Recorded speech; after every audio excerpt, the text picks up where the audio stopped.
Buku Kehidupan The Book of Life by Jiddu Krishnamurti. Bulan September. Daftar isi: 1. Intelek, 2. Pikiran, 3. Pengetahuan, 4. Batin. Intelek. Kita mengira kita ini intelektual. Kebanyakan dari kita telah mengembangkan kemampuan intelektual. Itu dinamakan saja kemampuan intelektual, yang sebetulnya bukan kemampuan intelektual sama sekali. Kita membaca begitu banyak buku yang dipenuhi apa yang dikatakan orang lain, teori-teori dan gagasan-gagasan yang banyak. Kita mengira kita ini sangat intelektual jika kita dapat mengutip dari banyak buku oleh banyak penulis, jika kita telah membaca banyak jenis buku, dan mempunyai kemampuan untuk menghubung-hubungkan dan menjelaskan. Tetapi tidak satu pun dari kita, atau sangat sedikit, yang memiliki konsepsi intelektual yang orisinal. Setelah mengembangkan intelek itu, namanya saja begitu, semua kemampuan yang lain, semua perasaan yang lain telah hilang dan kita menghadapi masalah bagaimana menghasilkan keseimbangan di dalam hidup kita, sehingga dapat memiliki bukan hanya kemampuan intelektual yang tertinggi dan mampu menggunakan akal budi secara objektif untuk melihat hal-hal persis seperti apa adanya, bukan terus-menerus mengajukan opini-opini tentang teori-teori dan aturan-aturan, tetapi berpikir sendiri, melihat sendiri apa yang palsu dan apa yang benar. Dan bagi saya, ini adalah salah satu kesulitan kita, ketidakmampuan melihat bukan hanya hal-hal lahiriah, melainkan juga kehidupan batiniah yang kita miliki. Jika kita memang mempunyai kehidupan batiniah. 1 September. Intelek. Semua pikiran adalah alih perhatian. Batin yang kompetitif, yang terpaku pada konflik dari proses menjadi, yang berpikir dalam pembandingan-pembandingan, tidaklah mampu untuk menemukan apa yang nyata. Pikiran perasaan yang sadar secara intensif berada dalam proses penemuan diri terus-menerus. Penemuan tersebut, karena benar, bersifat membebaskan dan kreatif. Penemuan diri seperti itu menghasilkan kebebasan dari sikap mengumpulkan dan dari kehidupan intelek yang rumit. Kehidupan intelek yang rumit inilah yang mendapatkan pemuasan dalam keasikan seperti candu, rasa ingin yang destruktif, spekulasi, sekedar pengetahuan, kemampuan, tunjingan, dan sebagainya. Dan rintangan-rintangan ini menghalangi kesederhanaan hidup. Suatu kecanduan, suatu spesialisasi memberikan ketajaman batin, suatu cara memusatkan pikiran, tetapi itu bukan mekarnya pikiran, perasaan ke dalam realitas.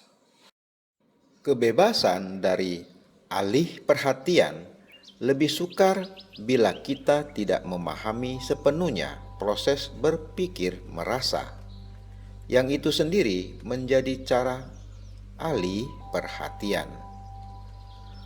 Oleh karena tidak pernah tuntas dan pintar berspekulasi demi ingin tahu dan merumuskan, ia mempunyai kekuatan untuk menciptakan rintangannya sendiri, ilusinya sendiri, yang menghalangi kesadaran akan apa yang nyata. Demikianlah ia menjadi alih perhatiannya sendiri, musuhnya sendiri. Karena batin mampu menciptakan ilusi, kekuatan ini perlu dipahami sebelum ia bebas sepenuhnya dari alih perhatian ciptaannya sendiri. Batin harus sama sekali diam, hening, oleh karena semua pikiran menjadi alih perhatian. 2 September, intelek, kesatuan otak dan hati. Melatih intelek tidak menghasilkan kecerdasan. Alih-alih kecerdasan muncul bila kita bertindak dengan keharmonisan sempurna, baik secara intelektual maupun secara emosional. Ada perbedaan besar antara intelek dan kecerdasan. Intelek hanyalah sekedar pikiran yang berfungsi tanpa tergantung pada emosi. Bila intelek tanpa emosi dilatih menurut arah tertentu, kita mungkin punya intelek hebat, tapi kita tidak punya kecerdasan. Oleh karena di dalam kecerdasan secara inheren terdapat kemampuan untuk merasa di samping untuk berpikir. Di dalam kecerdasan, kedua kemampuan sama-sama terdapat secara intens dan harmonis. Pada dewasa ini, pendidikan modern mengembangkan intelek, memberikan makin banyak penjelasan tentang kehidupan, makin banyak teori, tanpa kualitas harmonis dari kasih sayang. Dengan demikian, kita mengembangkan batin yang cerdik untuk lari dari konflik. Oleh karena itu, kita puas dengan penjelasan-penjelasan yang diberikan oleh para ilmuwan dan filsuf. Batin, intelek, puas dengan penjelasan yang tak terhitung ini, tetapi tidak ada kecerdasan. Oleh karena untuk dapat memahami, perlu ada kesatuan lengkap dari otak dan hati dalam tindakan. 3 September, intelek. Intelek merusak perasaan. Anda tahu, ada intelek dan ada perasaan murni. Perasaan murni dalam mencintai sesuatu, dalam memiliki emosi yang luhur dan melimpah. Intelek mengkaji, menghitung-hitung, menimbang-nimbang, menghitung untung rugi. Ia bertanya, apakah itu bermanfaat? Apakah itu memberikan sesuatu buat saya? Di lain pihak, terdapat perasaan murni, menghayati secara luar biasa langit lepas, tetangga Anda, istri atau suami Anda, anak-anak Anda, seluruh dunia, indahnya sebatang pohon, dan sebagainya. Bila kedua hal ini bertemu, terdapat kematian. Pahamkah Anda? Bila perasaan murni dirusak oleh intelek, terdapat keremehan. Itulah yang dilakukan oleh kebanyakan dari kita. Kehidupan kita remeh oleh karena kita senantiasa menghitung-hitung, bertanya kepada diri sendiri apa manfaatnya, keuntungan apa yang bisa kita peroleh, bukan hanya di dunia uang, melainkan juga di dunia yang dinamakan spiritual. Jika saya lakukan ini, apakah saya akan mendapatkan itu? 4 September, intelek. Intelek tidak akan memecahkan masalah kita. Kebanyakan dari kita tidak peduli dengan alam semesta luar biasa yang ada di sekitar kita. Kita bahkan tidak pernah melihat lambaian daun tertiup angin. Kita tidak pernah memandang sehelai rumput, menyentuhnya dengan tangan kita, dan mengetahui kualitas keberadaannya. Ini bukan sekedar puitis. Jadi, jangan menyimpang ke dalam suatu keadaan spekulatif atau emosional. Saya berkata, adalah penting untuk memiliki perasaan yang mendalam tentang kehidupan dan bukan terperangkap dalam liku-liku intelektual, diskusi, upaya untuk lulus ujian, mengutip seseorang, atau mengesampingkan sesuatu yang baru dengan mengatakan bahwa iya, itu pernah dikatakan orang sebelumnya. Intelek bukanlah jalan. Intelek tidak akan memecahkan masalah-masalah kita. Intelek tidak akan memberi kita gizi yang tak mungkin musnah. Intelek dapat berpikir, berdiskusi, menganalisis, sampai kepada kesimpulan berdasarkan inferensi dan sebagainya. Tetapi intelek terbatas. Oleh karena intelek itu hasil dari keterkondisian kita. Tetapi kepekaan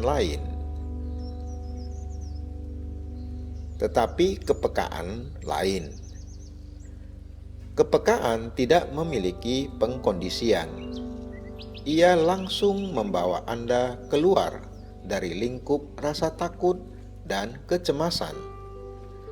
Kita menghabiskan hari-hari dan tahun-tahun kita dalam mengembangkan intelek dengan berdebat, berdiskusi, berkelahi, bergulat untuk menjadi sesuatu dan sebagainya. Namun dunia yang luar biasa menakjubkan ini, bumi ini begitu kaya. Bukan bumi Bombay, bukan bumi Punjab, bumi Rusia atau bumi Amerika. Bumi ini milik kita, milik Anda dan milik saya. Dan itu bukan omong kosong sentimental, itu fakta. Tetapi sayang sekali kita telah membagi-baginya dengan keremehan kita, dengan sikap kedaerahan kita. Dan kita tahu mengapa kita melakukannya. Demi rasa aman kita, demi lapangan pekerjaan yang lebih baik dan lebih banyak. Itulah permainan politik yang dimainkan orang di seluruh dunia, sehingga kita lupa untuk menjadi manusia, untuk hidup berbahagia di muka bumi yang kita miliki dan memanfaatkannya. 5 September, intelek, kilatan pemahaman. Saya tidak tahu apakah Anda pernah memperhatikan bahwa terdapat pemahaman apabila batin sangat hening, sekalipun hanya untuk 1 detik. Terdapat kilatan pemahaman ketika ocehan kata-kata dari pikiran tidak ada. Cobalah bereksperimen dengan itu, dan Anda akan melihat sendiri bahwa Anda memperoleh kilatan pemahaman, pencerahan cepat yang luar biasa itu. Ketika batin sangat diam, ketika pikiran tidak ada, ketika batin tidak dibebani kebisingannya sendiri. Jadi, memahami apapun, sebuah lukisan modern, seorang anak kecil, istri Anda, tetangga Anda, atau memahami kebenaran yang ada di dalam segala sesuatu hanya bisa muncul apabila batin sangat diam. Tetapi diam seperti itu tidak bisa dipupuk. Oleh karena kalau Anda memupuk batin yang diam, itu bukan batin diam, itu batin mati. Semakin Anda berminat terhadap sesuatu, semakin Anda bermaksud memahami, semakin sederhana, jernih, dan bebas batin Anda. Lalu kata-kata berakhir. Bagaimanapun juga, pikiran adalah kata, dan kata itulah yang mengganggu. Tabir kata-katalah yang adalah ingatan, yang campur tangan di antara tantangan dan respon. Katalah yang merespon tantangan. Respon itu kita namakan penalaran. Jadi, batin yang berceloteh, yang menggunakan kata-kata, tidak bisa memahami kebenaran. Kebenaran dalam hubungan, bukan kebenaran abstrak. Tidak ada kebenaran abstrak, tetapi kebenaran sangatlah halus. Seperti pencuri di tengah malam, ia datang dalam kegelapan, bukan ketika Anda siap untuk menerimanya. 6 September, intelek yang tak terjaga. Anda hanya dapat mengenal diri Anda sendiri ketika Anda tidak sadar. Ketika Anda tidak menghitung-hitung, tidak melindungi, tidak terus-menerus mengawasi untuk menuntun, mengubah, menaklukkan, mengendalikan. Ketika Anda melihat diri Anda secara tak terduga, maksudnya ketika batin tidak mempunyai prakonsepsi mengenai dirinya, ketika batin terbuka, tidak siap untuk menghadapi apa yang tak dikenal. Jika batin Anda siap, jelas Anda tidak mungkin mengetahui apa yang tak dikenal. Oleh karena Andalah yang tak dikenal. Jika Anda berkata kepada diri sendiri, "Aku Tuhan," atau "Aku tidak lebih dari seonggok pengaruh masyarakat atau seonggok sifat-sifat," jika Anda mempunyai prakonsepsi mengenai diri Anda tidak dapat memahami apa yang tak dikenal, apa yang spontan. Jadi, spontanitas hanya muncul ketika batin tidak terjaga, ketika ia tidak melindungi dirinya sendiri, ketika ia tidak lagi takut bagi dirinya sendiri, dan ini hanya bisa terjadi dari dalam. Artinya, apa yang spontan haruslah yang baru, yang tak dikenal, yang tak diperhitungkan, yang kreatif. Apa yang harus diungkapkan, dicintai, yang di situ kemauan sebagai proses intelek, pengendalian, pengarahan tidak berperan. Amatilah keadaan emosi Anda, dan Anda akan melihat bahwa saat-saat sukacita besar, gairah besar, tidak pernah direncanakan lebih dahulu. Mereka terjadi secara misterius, gelap, tanpa dikenal.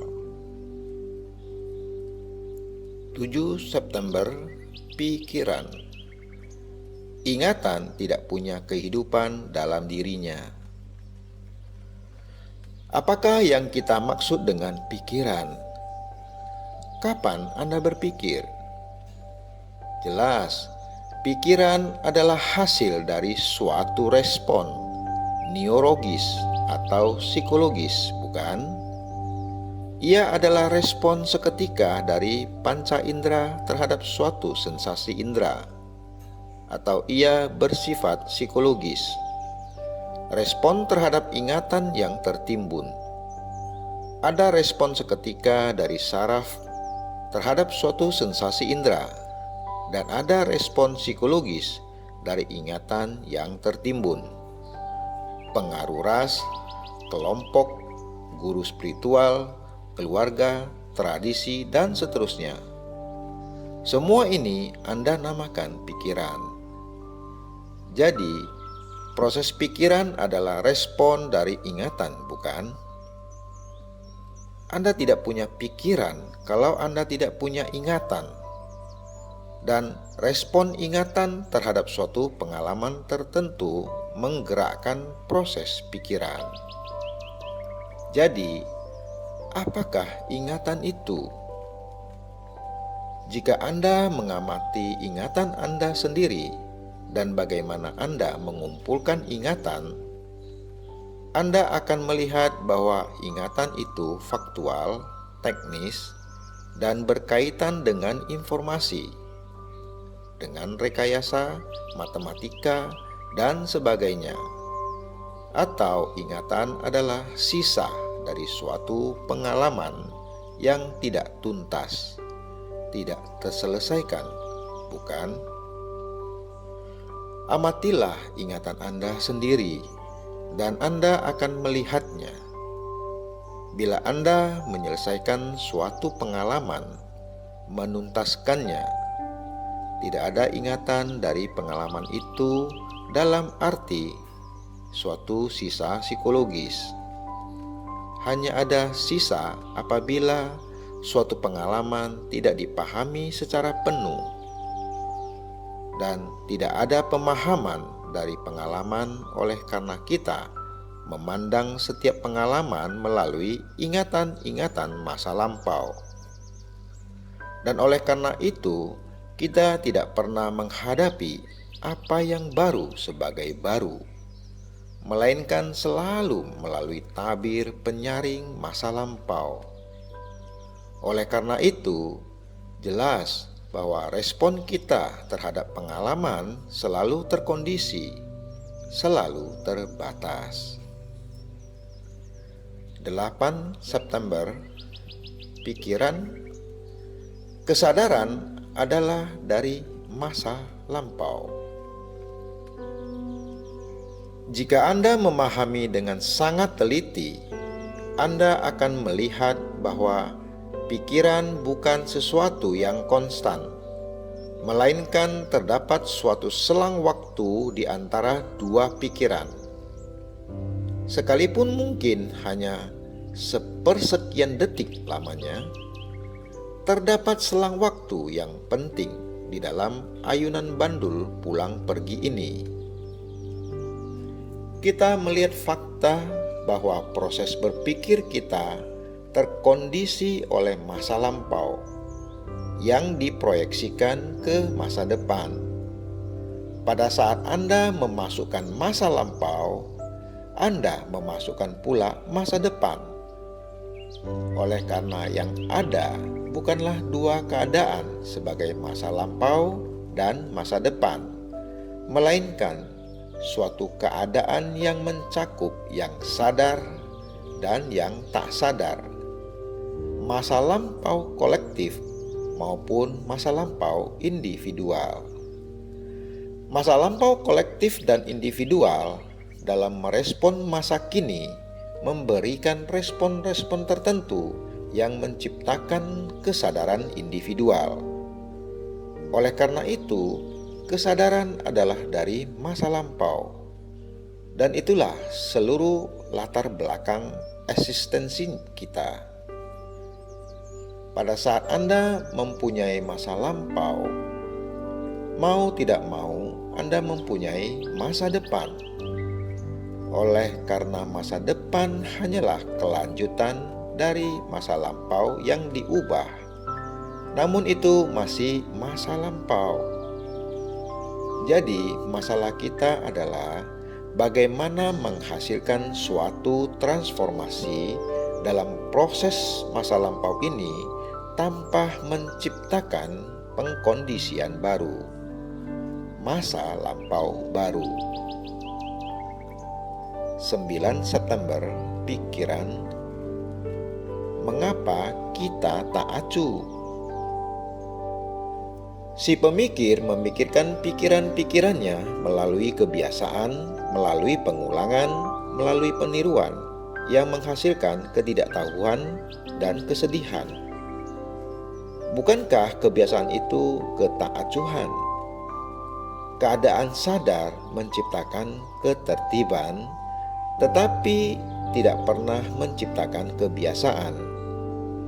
Kecenderungan-kecenderungan yang mengendap hanya menghasilkan sikap tak acuh.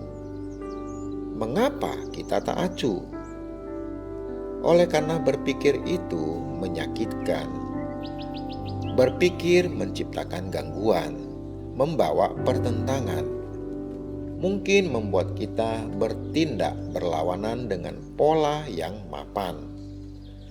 Memikir merasa secara meluas. Menjadi sadar tanpa memilih mungkin akan membawa kepada kedalaman-kedalaman yang tak dikenal, dan batin berontak terhadap apa yang tak dikenal. Jadi batin bergerak dari yang diketahui kepada yang diketahui, dari kebiasaan kepada kebiasaan, dari pola kepada pola. Batin seperti itu tidak pernah melepaskan apa yang diketahui untuk menemukan apa yang tak diketahui. Menyadari sakitnya berpikir, si pemikir menjadi tak acuh melalui peniruan, melalui kebiasaan. Oleh karena takut berpikir, ia menciptakan pola-pola ketaacuhan. Karena si pemikir takut, tindakannya lahir dari ketakutan. Kemudian ia mengamati tindakannya dan mencoba mengubahnya. Si pemikir takut terhadap ciptaannya sendiri, tetapi perbuatan adalah yang berbuat. Jadi si pemikir takut terhadap dirinya sendiri. Si pemikir adalah ketakutan itu sendiri. Si pemikir adalah sebab dari ketaktahuan, dari kesedihan. Si pemikir mungkin membagi dirinya menjadi banyak kategori pikiran, tetapi pikiran itu tetap si pemikir. Si pemikir beserta upayanya untuk berada, untuk menjadi sesuatu, justru adalah akar dari konflik dan kebingungan. 10 September, pikiran. Si pemikir adalah pikiran. Tidakkah penting untuk memahami si pemikir, si pelaku, si aktor? Oleh karena pikirannya, perbuatannya, aksinya tidak bisa dipisahkan dari dia. Si pemikir adalah pikirannya, si pelaku adalah perbuatannya, si aktor adalah aksinya. Di dalam pikirannya si pemikir terungkap. Si pemikir melalui tindakan-tindakannya menciptakan kesengsaraannya, ketidaktahuannya, pergulatannya sendiri. Si pelukis melukis gambar kebahagiaan, kesedihan, kebingungan yang selalu berlalu ini. Mengapa ia menghasilkan gambaran yang menyakitkan ini? Jelas, ini masalah yang harus dipelajari, dipahami, dan dipecahkan. Mengapa si pemikir memikirkan pikirannya, yang dari situ mengalir semua tindakannya? Inilah dinding batu yang selama ini Anda adu kepala Anda terhadapnya. Bukan? Si pemikir dapat mengatasi dirinya, maka semua konflik akan berakhir. Dan untuk dapat mengatasinya, ia harus mengenal dirinya. Apa yang dikenal dan dipahami, apa yang terpenuhi dan tertuntaskan, tidak akan mengulangi dirinya lagi. Pengulanganlah yang memberikan kelangsungan terhadap si pemikir. 11 September, pikiran. Tidak ada kebebasan berpikir. Saya tidak tahu apakah jelas bagi masing-masing dari kita bahwa kita hidup dalam kontradiksi. Kita bicara tentang perdamaian dan bersiap-siap untuk perang. Kita bicara tentang tanpa kekerasan dan secara mendasar keras. Kita bicara tentang menjadi baik dan kita tidak baik. Kita bicara tentang cinta dan kita penuh ambisi, penuh sikap kompetitif, penuh efisiensi yang tak kenal ampun. Jadi ada kontradiksi. Tindakan yang berasal dari kontradiksi hanya melahirkan frustasi dan menghasilkan kontradiksi lebih jauh. Begini, Bapak-bapak, semua pikiran bersifat parsial.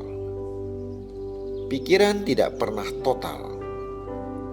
Pikiran adalah respon dari ingatan, dan ingatan selalu bersifat parsial. Oleh karena ingatan adalah hasil dari pengalaman. Jadi, pikiran adalah reaksi dari batin yang terkondisi oleh pengalaman. Semua pemikiran, semua pengalaman, semua pengetahuan mau tidak mau bersifat parsial. Oleh karena itu, pikiran tidak dapat memecahkan banyak masalah yang kita hadapi. Anda mungkin menggunakan akal budi secara logis, secara waras, tentang banyak masalah ini.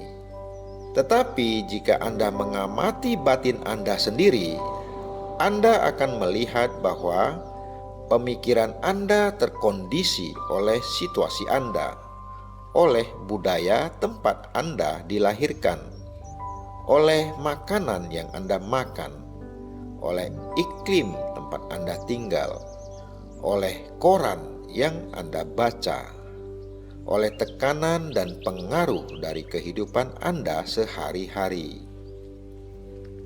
Jadi, kita harus memahami dengan jelas sekali bahwa pemikiran kita adalah respon dari ingatan, dan ingatan bersifat mekanistik.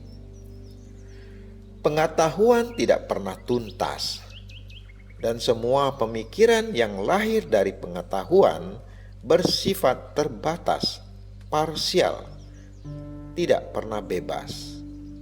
Jadi, tidak ada kebebasan berpikir. Tetapi kita dapat mulai menemukan suatu kebebasan yang bukan proses pikiran, dan yang di situ batin sekedar sadar akan segenap konflik-konfliknya dan segenap pengaruh yang menimpanya. 12 September, pikiran. Berpikir tanpa si pemikir. Monyet di pohon merasa lapar, lalu muncul dorongan untuk mengambil sebiji buah atau biji-bijian.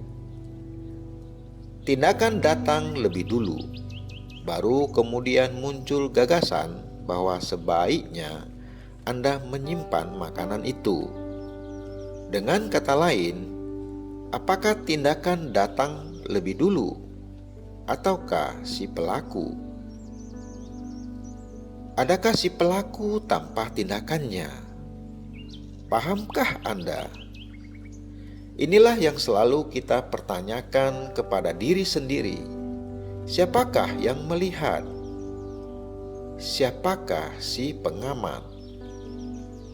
Apakah si pemikir kalau terpisah dari pikirannya? Apakah si pengamat kalau terpisah dari apa yang diamati? Apakah si penerima pengalaman kalau terpisah dari pengalamannya? Apakah si pelaku kalau terpisah dari tindakannya? Tetapi jika Anda betul-betul meneliti prosesnya dengan sangat teliti, dengan tajam dan dengan cerdas, Anda akan melihat bahwa selalu terdapat tindakan lebih dulu, dan tindakan itu beserta tujuan yang dibayangkannya menciptakan si pelaku. Dapatkah Anda pahami ini? Jika tindakan mempunyai tujuan yang dibayangkan, maka upaya mencapai tujuan itu melahirkan si pelaku. Jika Anda berpikir dengan jernih dan tanpa prasangka, tanpa menyesuaikan diri, tanpa usaha meyakinkan orang lain, tanpa suatu tujuan yang dibayangkan, maka dalam berpikir seperti itu tidak ada si pemikir. Yang ada hanyalah pemikiran. Hanya bila Anda mencari suatu tujuan dalam pemikiran Anda, maka Anda menjadi penting dan bukan pikiran itu. Mungkin beberapa di antara kalian pernah mengamati ini. Ini sungguh penting untuk ditemukan.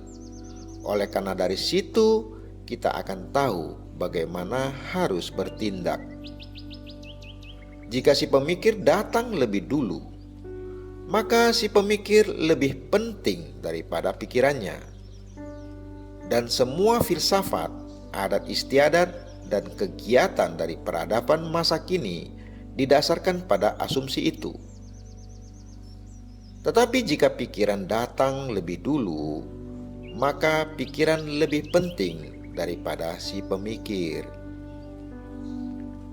13 September, pengetahuan. Persepsi seketika. Bagi saya, yang ada hanyalah persepsi, yakni melihat sesuatu sebagai benar atau salah dengan seketika. Persepsi seketika ini tentang apa yang benar dan apa yang salah adalah faktor yang esensial, bukan intelek, beserta penalarannya berdasarkan kecerdikannya, pengetahuannya, komitmennya.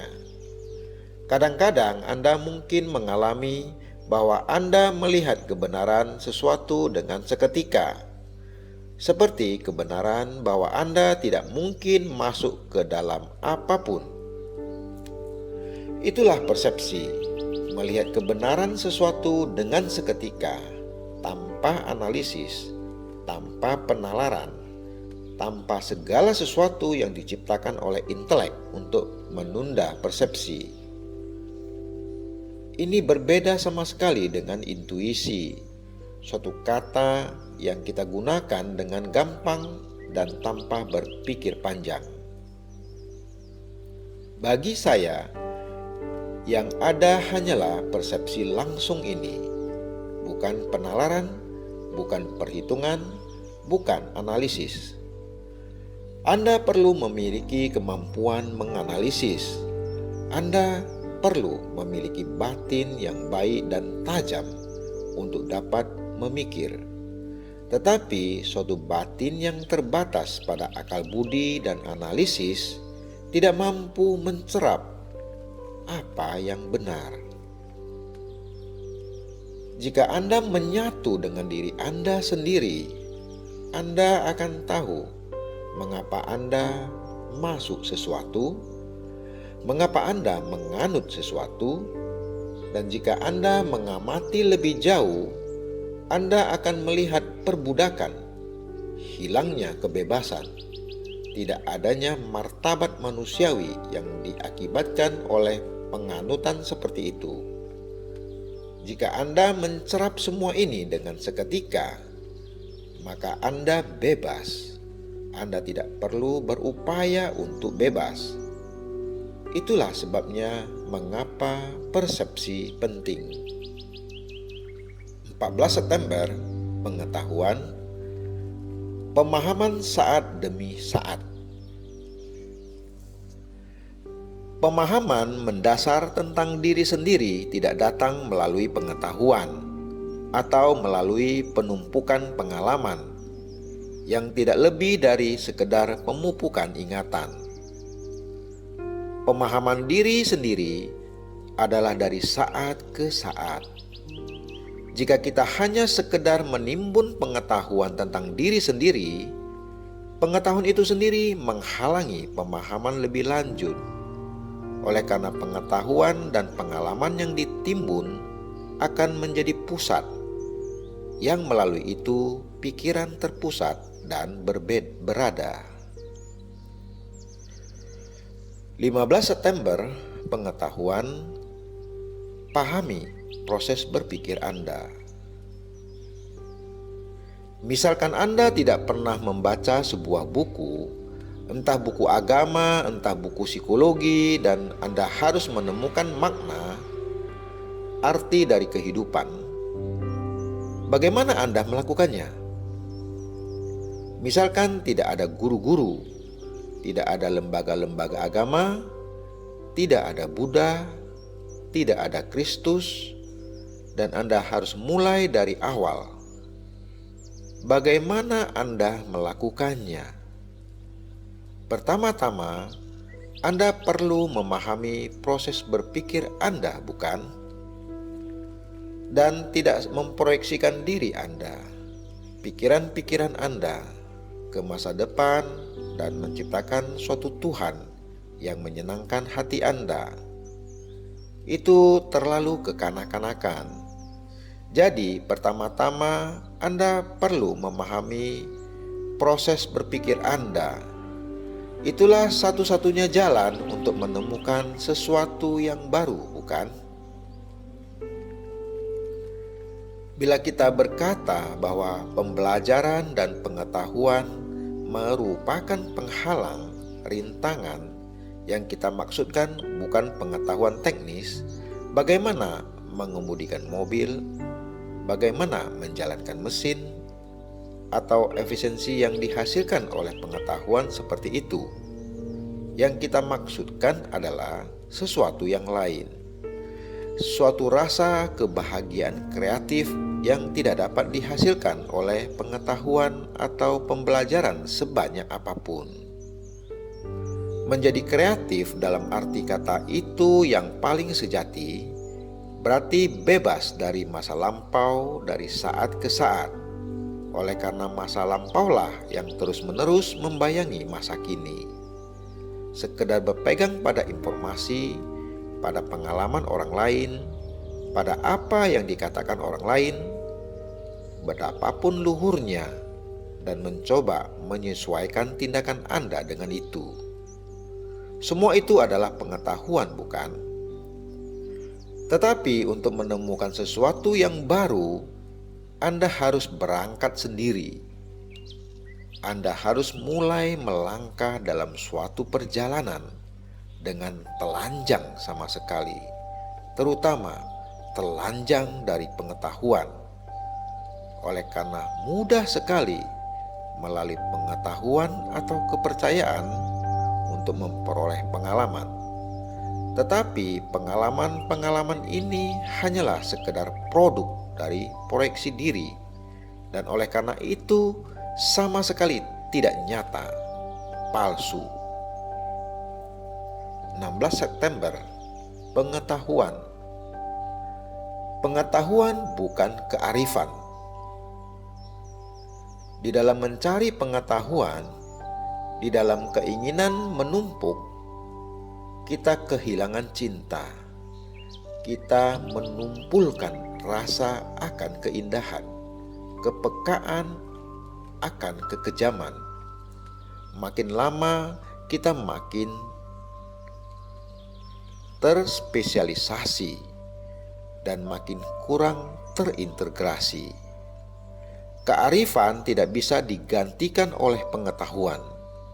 Sebanyak apapun penjelasan diberikan, sebanyak apapun fakta dikumpulkan, tidak akan membebaskan manusia dari penderitaan. Pengetahuan itu perlu, sains mempunyai tempatnya. Tetapi jika batin dan hati tercekik oleh pengetahuan, dan jika sebab musabab penderitaan dicoba untuk dihilangkan dengan dijelaskan, hidup menjadi sia-sia dan tanpa makna. Informasi, pengetahuan akan fakta-fakta, sekalipun terus bertambah, pada dasarnya selalu terbatas. Kearifan tidak terbatas, ia mencakup pengetahuan dan tindakan.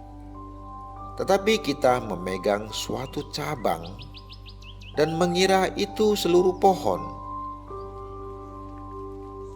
Melalui pengetahuan tentang sebagian, kita tidak pernah merealisasikan sukacita dari keseluruhan. Intelek tidak pernah dapat menjangkau keseluruhan, oleh karena ia hanyalah sekedar suatu segmen atau bagian. Kita telah memisahkan intelek dari perasaan dan mengembangkan intelek sambil mengesampingkan perasaan. Kita seperti kursi berkaki 3, dengan satu kaki jauh lebih panjang daripada kaki-kaki yang lain, dan kita tidak punya keseimbangan. Kita terdidik untuk menjadi intelektual. Pendidikan kita memupuk intelek agar menjadi tajam, licin, selalu berupaya memiliki, sehingga intelek paling berperan dalam kehidupan kita. Kecerdasan jauh lebih besar daripada intelek. Oleh karena kecerdasan adalah paduan antara akal budi dan cinta.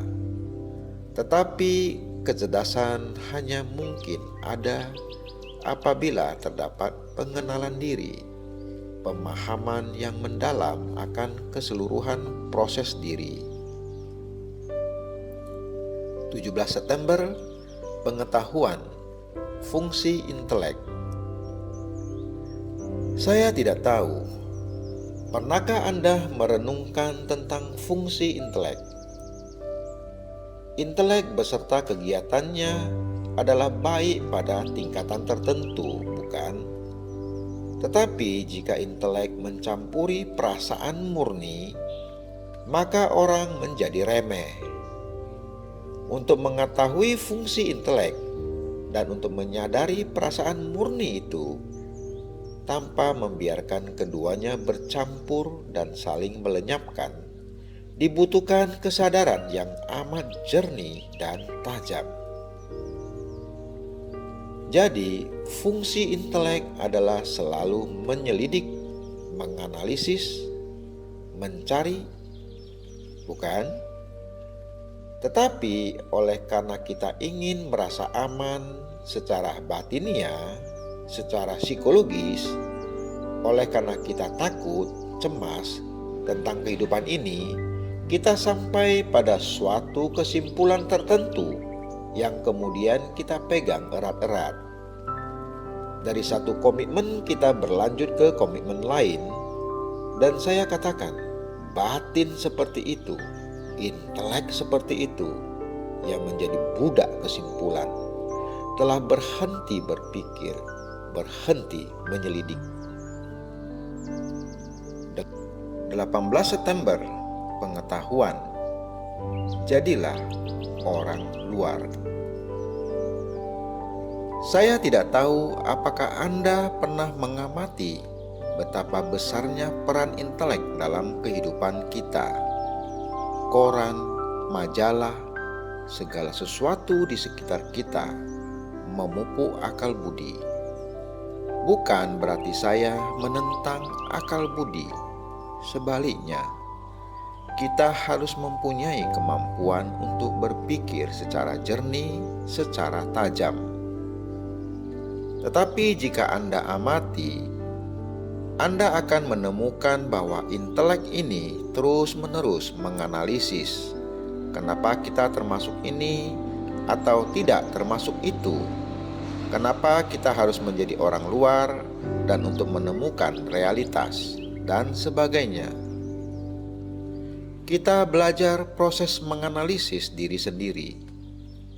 Jadi, ada intelek dengan kemampuannya untuk menyelidik, menganalisis, berpikir, dan mencapai kesimpulan. Lalu ada perasaan murni yang selalu diinterupsi, diwarnai oleh intelek. Dan bila intelek mengganggu perasaan murni, dari gangguan itu muncullah batin yang remeh. Di satu sisi, kita memiliki intelek dengan kemampuannya untuk berpikir berdasarkan kesenangan dan ketidaksenangannya, berdasarkan pengkondisiannya, berdasarkan pengalaman dan pengetahuannya. Dan di sisi lain, kita memiliki perasaan yang dirusak oleh masyarakat, oleh rasa takut. Dan apakah keduanya akan mengungkapkan kebenaran? Ataukah yang ada hanya persepsi dan tidak ada yang lain? 19 September, pengetahuan batin yang belajar. Apakah yang kita maksud dengan belajar? Apakah terdapat belajar jika kita hanya sekadar menumpuk pengetahuan, mengumpulkan informasi?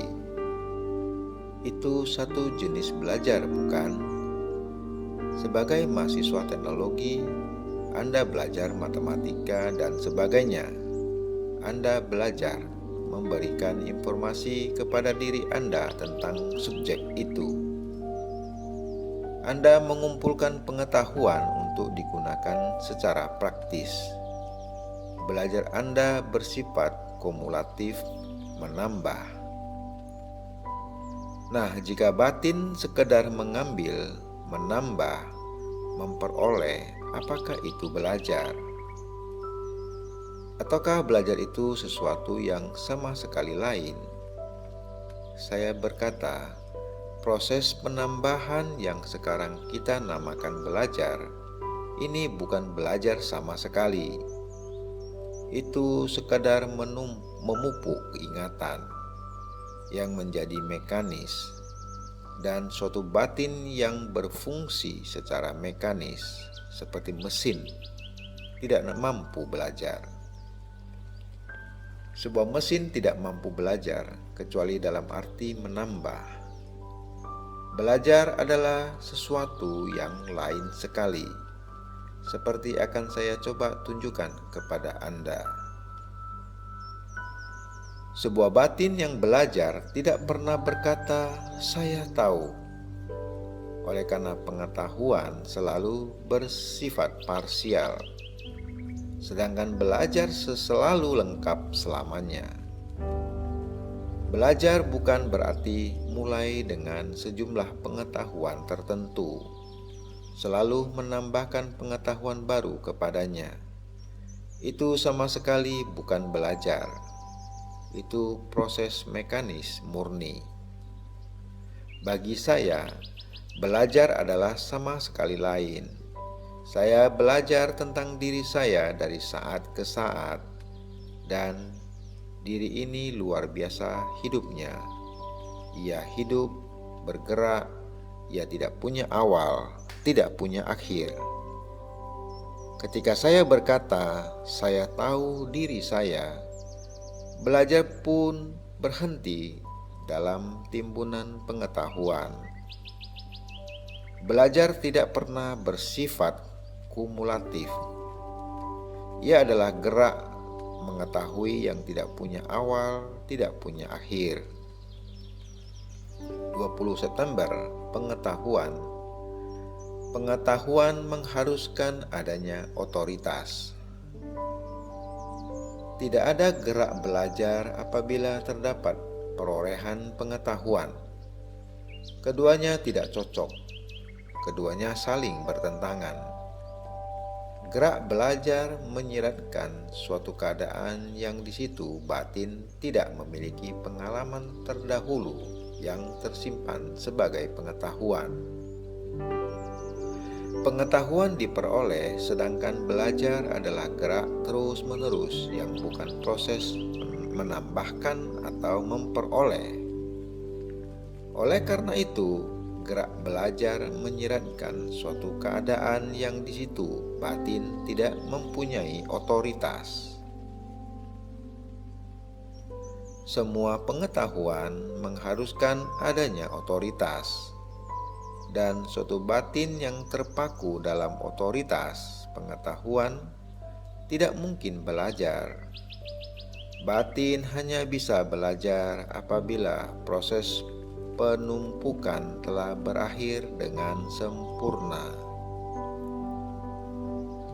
Agak sukar bagi kebanyakan dari kita untuk membedakan belajar dengan memperoleh pengetahuan. Melalui pengalaman, melalui membaca, melalui mendengarkan, batin mengumpulkan pengetahuan. Itu adalah proses memperoleh, proses menambahkan kepada apa yang telah diketahui. Dan dari latar belakang pengetahuan ini kita berfungsi. Nah, yang pada umumnya kita sebut belajar adalah proses yang sama yang memperoleh informasi baru dan menambahkannya pada gudang pengetahuan yang telah kita miliki. Tetapi saya berbicara tentang sesuatu yang lain sama sekali. Dengan belajar yang saya maksudkan bukanlah menambahkan kepada apa yang telah Anda ketahui. Anda hanya bisa belajar apabila tidak terdapat kelekatan pada masa lampau sebagai pengetahuan. Artinya, apabila Anda melihat sesuatu yang baru dan tidak menerjemahkannya menurut apa yang diketahui. Batin yang belajar adalah batin yang polos, sedangkan batin yang hanya memperoleh pengetahuan adalah tua, tergenang, terusakkan oleh masa lampau. Suatu batin yang polos akan melihat dengan seketika. Ia terus-menerus belajar tanpa menumpuk, dan hanya batin seperti itu yang matang. 21 September, batin. Otak menghasilkan batin. Apakah batin itu? Bila saya mengajukan pertanyaan ini, harap jangan menunggu jawaban dari saya. Pandanglah batin Anda sendiri. Amati gerak-gerik pikiran Anda sendiri. Yang saya uraikan hanyalah suatu petunjuk. Itu bukan realitas. Realitasnya harus Anda alami sendiri. Kata, uraian, simbol bukanlah apa yang aktual. Kata pintu jelas bukan pintu. Kata cinta bukanlah perasaan. Kualitas luar biasa yang ditunjukkan oleh kata itu. Jadi, janganlah kita mengacaukan kata, nama, simbol dengan faktanya. Jika Anda hanya berada di tingkat kata-kata dan mendiskusikan apa batin itu, Anda akan tersesat oleh karena Anda lalu tidak pernah dapat merasakan kualitas dari hal menakjubkan yang disebut batin itu. Jadi, apakah batin itu? Jelas, batin adalah seluruh keadaan sadar atau kesadaran kita. Itu adalah keseluruhan gerak-gerik eksistensi kita, seluruh proses berpikir kita. Batin adalah hasil dari otak. Otak menghasilkan batin. Tanpa otak, tidak akan ada batin. Tetapi batin itu terpisah dari otak. Ia adalah anak dari otak. Jika otak terbatas, rusak, maka batin juga rusak. Otak yang mencatat setiap rasa, setiap perasaan senang dan sakit, otak beserta segenap jaringannya, beserta segenap responsnya, menciptakan apa yang kita namakan batin. Sekalipun batin itu tidak bergantung dari otak. Anda tidak harus menerima ini. Anda dapat bereksperimen dengannya dan melihatnya sendiri. 22 September. Batin. Batin yang tertambat. Kita berjalan terus seperti mesin dalam rutinitas sehari-hari kita yang melelahkan. Betapa dengan senang hati batin menerima suatu pola eksistensi, dan betapa eratnya ia melekat kepadanya, seolah-olah terpancang dengan paku. Batin terpaku dengan gagasan, dan di sekeliling gagasan itu ia hidup dan berada. Batin tidak pernah bebas, lentur, oleh karena ia selalu tertambat. Ia bergerak dalam suatu radius sempit atau lebar dari pusat dirinya. Dari pusatnya ia tidak berani menjelajah, dan bila ia menjelajah, ia dicengkeram ketakutan. Ketakutan bukanlah takut akan apa yang tak diketahui, tetapi takut kehilangan apa yang diketahui. Yang tak diketahui tidak menimbulkan rasa takut, tetapi ketergantungan pada apa yang diketahuilah yang menimbulkan rasa takut. Ketakutan selalu bersama-sama dengan keinginan untuk mendapat lebih banyak atau keinginan untuk membuang.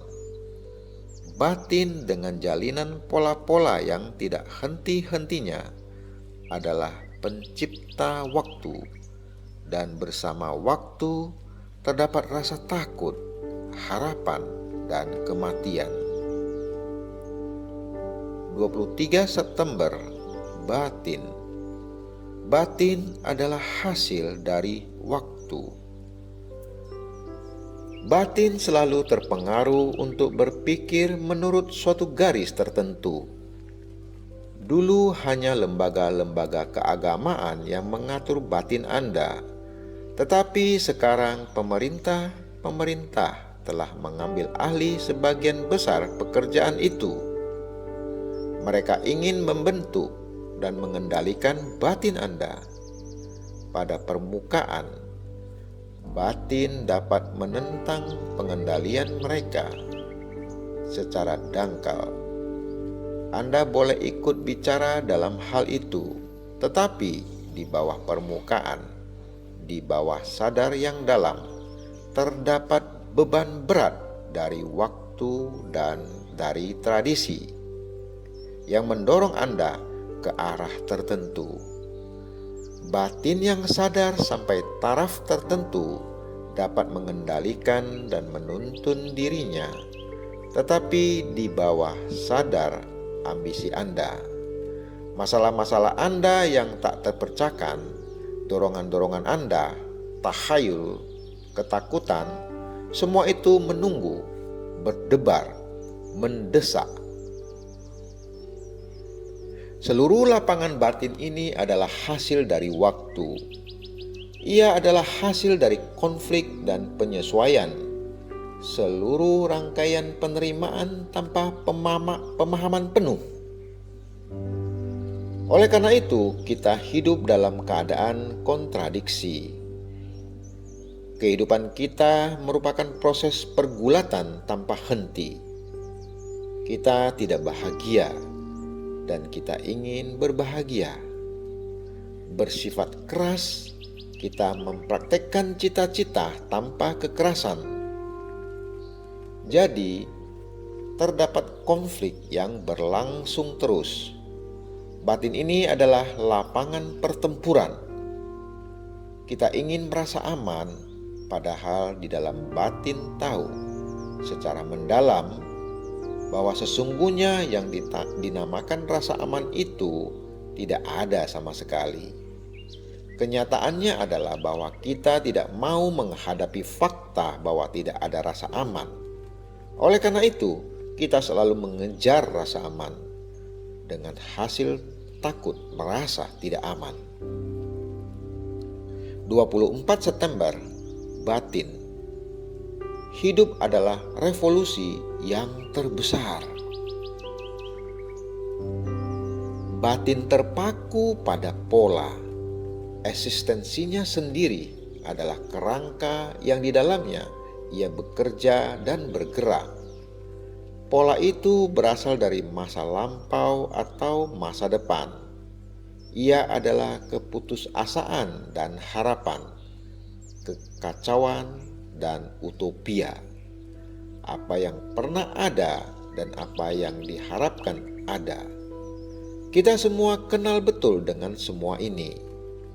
Anda ingin mematahkan pola yang lama dan menggantikannya dengan pola yang baru. Yang baru itu adalah ubahan dari yang lama.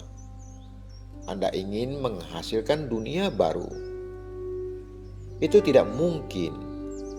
Anda mungkin mengelabui diri Anda dan orang lain, tapi sebelum pola lama itu runtuh sama sekali, tidak mungkin ada transformasi yang radikal. Anda mungkin bermain-main di sekelilingnya, tetapi Anda bukanlah harapan dunia. Runtuhnya pola, baik yang lama maupun yang katanya baru, adalah sangat penting apabila diharapkan ketertiban muncul dari kekacauan ini. Itulah sebabnya penting untuk memahami gerak-gerik batin.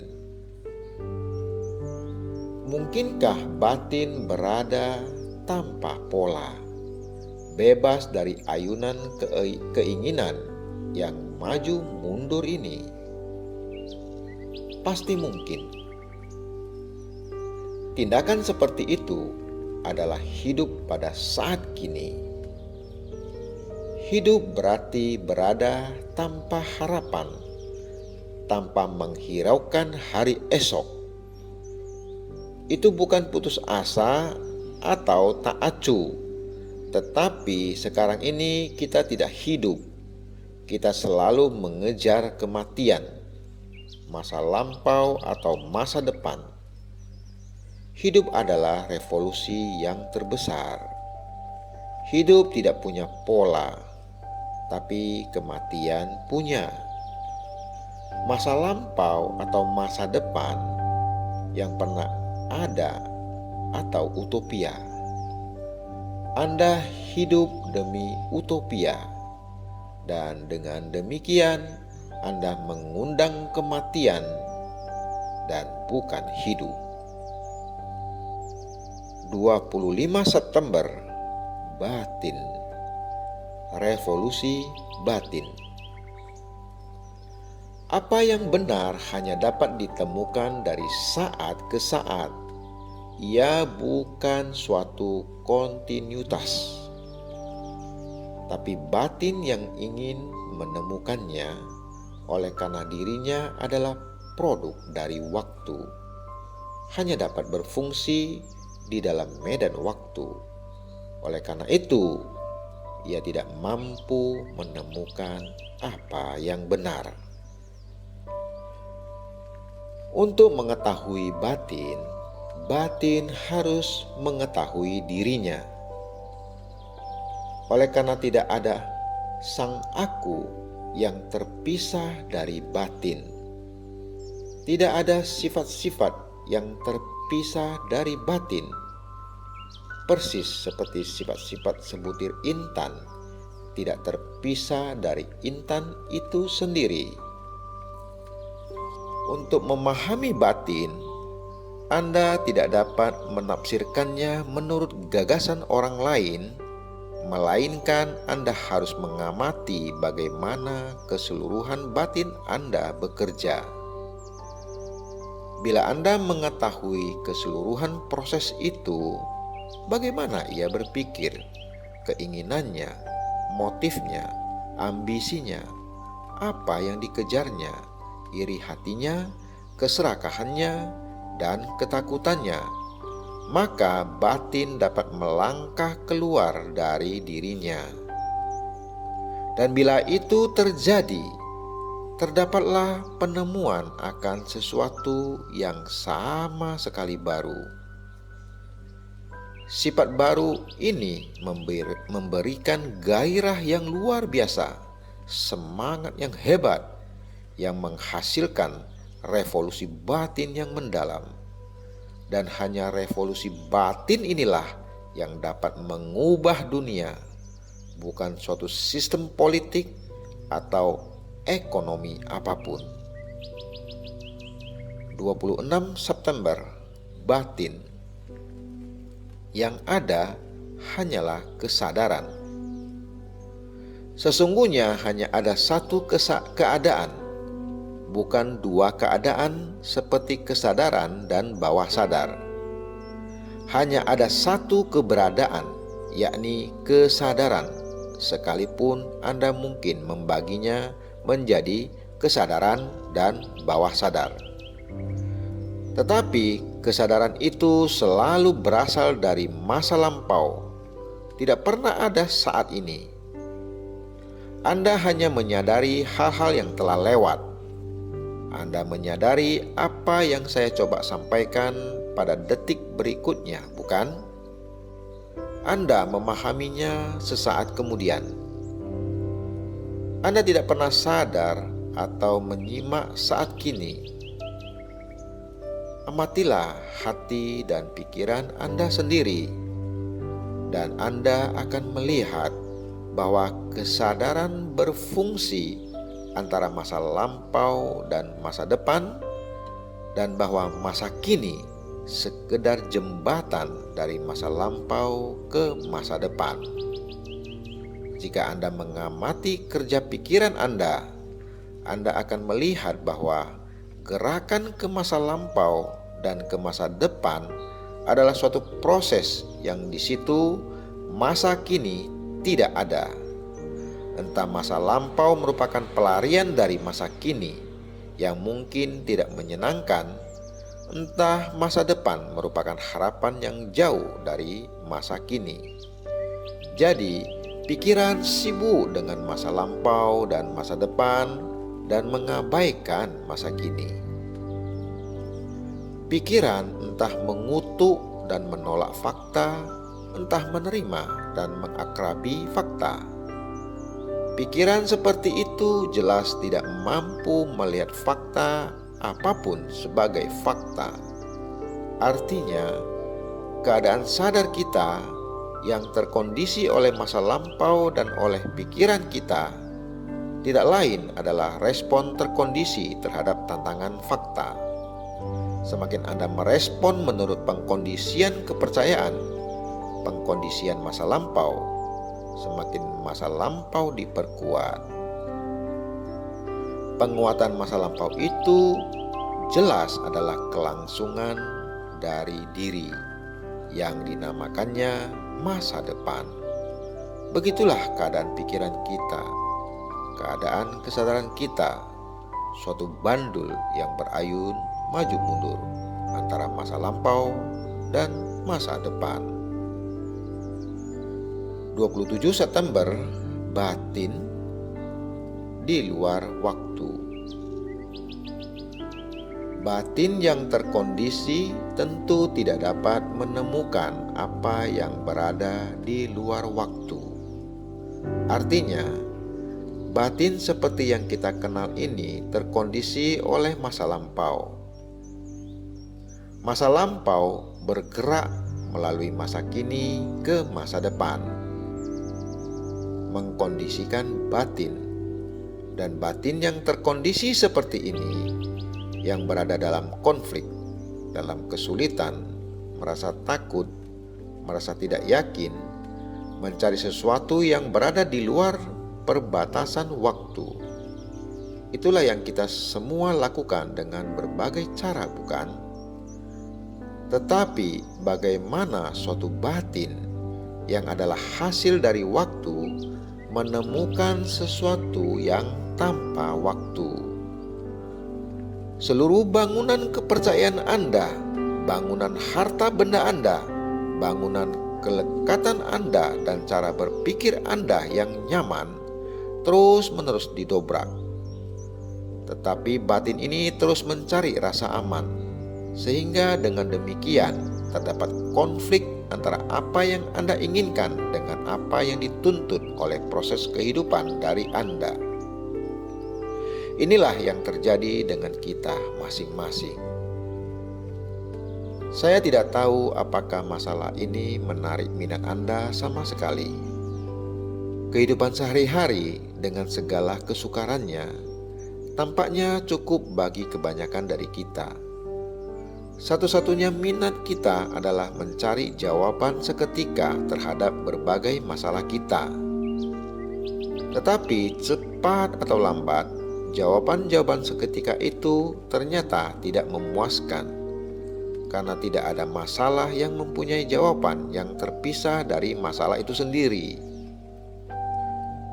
Tetapi jika saya memahami masalah itu, memahami segala liku-likunya, maka masalah itu tidak ada lagi. 28 September, batin dengan problem bukanlah batin yang serius. Salah satu pertanyaan pokok yang harus ditanyakan kepada diri sendiri adalah berapa jauh atau berapa dalam batin dapat menembus ke dalam dirinya sendiri. Itulah kualitas keseriusan.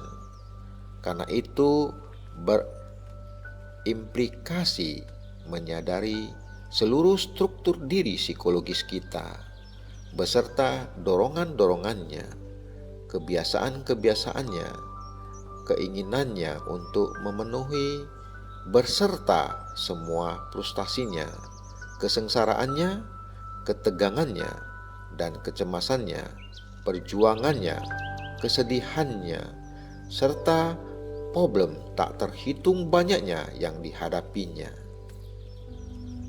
Batin yang terus-menerus memiliki problem bukanlah batin yang serius sama sekali. Tetapi batin yang memahami setiap problem pada saat munculnya dan mengatasinya dengan seketika sehingga tidak terbawa-bawa ke hari esok, batin seperti itulah yang serius. Apakah yang diminati oleh kebanyakan dari kita? Jika kita punya uang, kita berpaling kepada hal-hal yang kita sebut spiritual, atau kepada hiburan intelektual, atau kita mendiskusikan seni, atau kita melukis untuk mengungkapkan diri kita. Jika kita tidak punya uang, waktu kita tersita hari demi hari untuk mencari uang, dan kita terperangkap di dalam kesengsaraan itu, di dalam rutinitas tanpa akhir, serta kebosanannya. Kebanyakan dari kita terdidik untuk berfungsi secara mekanis dalam suatu pekerjaan. Tahun demi tahun, kita punya tanggung jawab, istri dan anak-anak yang harus dihidupi. Terperangkap dalam dunia gila ini, kita mencoba menjadi serius. mencoba menjadi religius, pergi ke tempat ibadah, masuk organisasi keagamaan ini, itu, atau barangkali mendengar adanya pertemuan sekarang ini, dan karena kita sedang libur, kita datang kemari. Tetapi semua itu tidak akan menghasilkan transformasi batin yang luar biasa ini. 29 September, batin religius mencakup batin ilmiah. Suatu batin yang religius bebas dari segala otoritas, dan luar biasa sukarnya untuk bebas dari otoritas, bukan saja otoritas yang diterapkan oleh orang lain, melainkan juga otoritas dari pengalaman yang telah kita kumpulkan, yang berasal dari masa lampau, yang adalah tradisi. Dan batin yang religius tidak punya kepercayaan, ia tidak punya dogma, ia bergerak dari fakta ke fakta. Dan oleh karena itu, batin religius adalah batin yang ilmiah. Tetapi batin yang ilmiah bukan batin yang religius. Batin religius mencakup batin ilmiah. Tetapi batin yang terlatih dalam pengetahuan sains bukanlah batin religius. Sebuah batin yang religius berminat pada totalitas, bukan dengan suatu fungsi tertentu, melainkan dengan berfungsinya secara total eksistensi manusia. Otak berkepentingan dengan suatu fungsi tertentu, ia berspesialisasi. Ia berfungsi dalam spesialisasi sebagai seorang ilmuwan, seorang dokter, seorang insinyur, seorang pemain musik, seorang seniman, seorang penulis. Teknik-teknik yang terspesialisasi dan menyempit inilah yang menciptakan perpecahan, bukan hanya secara batinia, melainkan juga secara lahiria. Pada dewasa ini, sang ilmuwan mungkin dianggap sebagai orang paling penting yang dibutuhkan masyarakat, seperti juga sang dokter. Dengan demikian, fungsi menjadi maha penting, dan bersama itu terdapat pula status. Status adalah prestise. Maka bila ada spesialisasi, ada pula kontradiksi dan penyempitan, dan itulah fungsi otak.